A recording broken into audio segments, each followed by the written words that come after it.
السلام علیکم ورحمۃ اللہ وبرکاتہ۔ اعوذ باللہ من الشیطان الرجیم، بسم اللہ الرحمن الرحیم۔ میرا آج کا موضوع بنی اسرائیل ہے۔ چونکہ ہم قرآن کو جیسے ہی ترجمے سے پڑھنا شروع کرتے ہیں تو جو بگنرز ہیں انہیں بنی اسرائیل کے بارے میں تھوڑی سی تردد ہوتی ہے سمجھنے میں کہ بنی اسرائیل کون ہے۔ میں کوشش کروں گی کہ آسانی کے ساتھ آپ کو سمجھا سکوں اور مختصراً آپ کو بیان کر سکوں کہ بنی اسرائیل کون تھے۔ اس کے بارے میں جتنی میری پاس انفارمیشن ہے میں آپ کو دینے کی کوشش کروں گی، اور میں اس چیز کا دعویٰ نہیں کروں گی کہ جو میں یہ بیان کر رہی ہوں یہ کوئی حتمی ہے، بلکہ اس میں کمی اور کوتاہیاں بھی ہو سکتی ہیں، لیکن میری اپنی جو اس کے بارے میں جو ریسرچ ہے اور جسے میں نے ایک خلاصہ سا ترتیب کیا ہے وہ آپ کے سامنے رکھتی ہوں۔ حضرت ابراہیم علیہ السلام کے دو بیٹے تھے، ایک اسحاق علیہ السلام اور دوسرا اسماعیل علیہ السلام۔ حضرت اسحاق علیہ السلام جو تھے وہ شام کی سرزمین جہاں پر بیت المقدس اور مسجد اقصیٰ ہے وہاں پر آباد ہوئے، جبکہ اسماعیل علیہ السلام کے بارے میں آپ جیسے کہ جانتے ہیں کہ اللہ کے حکم پر انہیں مکہ میں چھوڑ دیا گیا تھا اور پھر وہ وہاں آباد ہو گئے تھے۔ انہی حضرت اسحاق علیہ السلام کے جو حضرت ابراہیم علیہ السلام کے بیٹے تھے، ان کے آگے بیٹے حضرت یعقوب علیہ السلام تھے، اور یہیں سے ہی بنی اسرائیل کا سلسلہ جو ہے وہ شروع ہوتا ہے۔ یعقوب علیہ السلام کا لقب بنی اسرائیل تھا، جو عبرانی زبان کا ایک لفظ ہے جس میں اسرا جو ہے وہ بندے کو اور ایل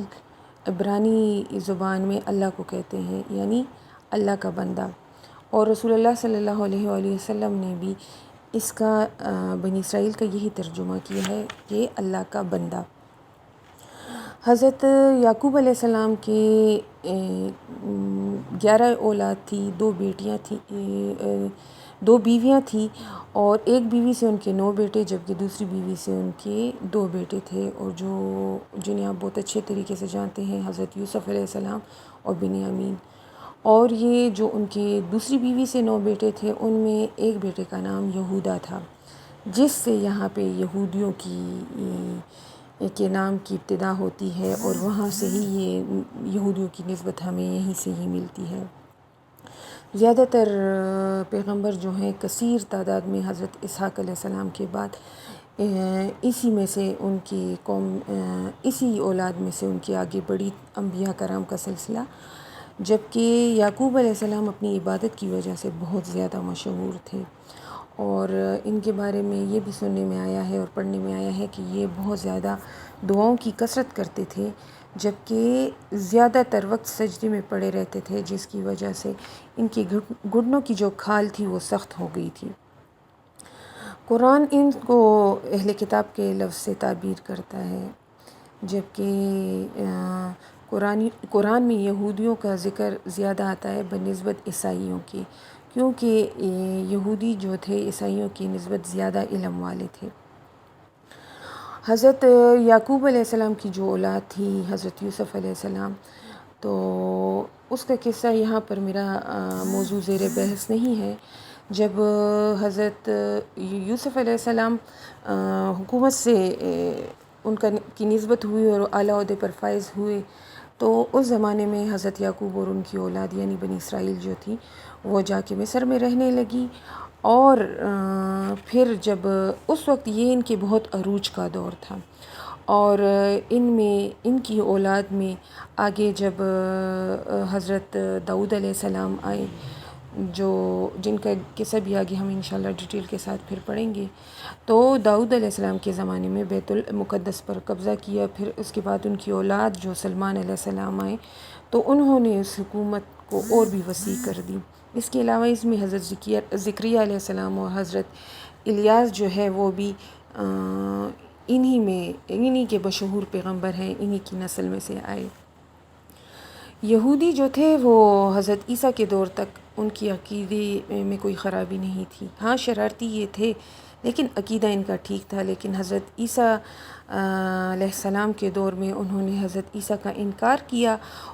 یہی عیسائی اور یہودی جو ہیں یہ بنی اسرائیل کہلاتے ہیں، جبکہ حضرت ابراہیم کے جو دوسرے بیٹے تھے حضرت اسماعیل،